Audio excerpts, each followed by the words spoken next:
ಕಾರಣವೇ ಇದೆ. ಹೊರಗಿನವರಲ್ಲ, ಅವರೇ ಆಗಿದ್ದೇವೆ. ಈ ಹಿಂದೆ ಇದೇ ಶೋಣಿತಾಪುರದಲ್ಲಿ ಅಧಿಕಾರ ಗದ್ದುಗೆಯಲ್ಲಿ ಏರಿ ಮೆರೆಯುತ್ತಿರುವಂತಹ ಒಂದು ನಾಟಕದ ಬಯಕೆಯಾಯಿತು. ಸಾಗಿ ಹೋದೆವು. ಹರಿಯ ಚಕ್ರಾಘಾತದಿಂದ ತಿರುಗಿ ಅಲ್ಲಲ್ಲಿ ತಿರುಗಾಡಬೇಕಾದಂತಹ ಪ್ರಮೇಯ ನಮ್ಮ ಪಾಲಿಗೆ ಬಂದು ಹೋಯಿತು. ವರ್ತಮಾನ ಕಾಲದಲ್ಲಿ ಅಧಿಕಾರ ಗದ್ದುಗೆಯಲ್ಲಿ ನೀನು ಏರಿಕೊಂಡಿದ್ದೀ ಎನ್ನುವಂತಹ ವಿಚಾರವನ್ನು ಅರಿತೆ ಇದ್ದಡೆಗೆ ಸಾಗಿ ಬಂದವರು ನಾವು.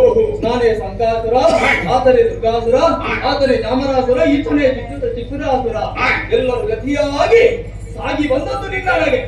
ಯಾತಕ್ಕಾಗಿ ಬಂದೀರಿ? ಕಾರಣ ಇಷ್ಟೇ. ಇಷ್ಟವರೆಗೆ ಜೀವನ ಮಾಡಿಲ್ವಾ? ಹೌದು. ಎಲ್ಲಿ ಹೇಗೆ ಮಾಡಿದ್ದೀರಿ? ಎಲ್ಲೆಲ್ಲಿ ಇಡೀ ಗಮನಗಳಲ್ಲಿ ಅಡಗಿ ಕುಳಿತುಕೊಂಡು ಭಯ ಪಡುತ್ತಾ ಹರಿಯ ಚಕ್ರಾಘಾತಕ್ಕೆ ಹೆದರಿಕೊಂಡು ದಿನವನ್ನು ಕಳೆದವರು ನಾವು.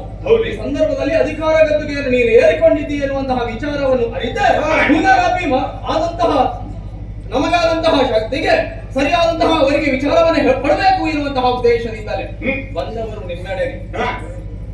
ಅಷ್ಟು ಮಾತ್ರವಲ್ಲ, ನನ್ನ ಅಪ್ಪನನ್ನು ಕೊಂದದ್ದು ದೇವತೆ.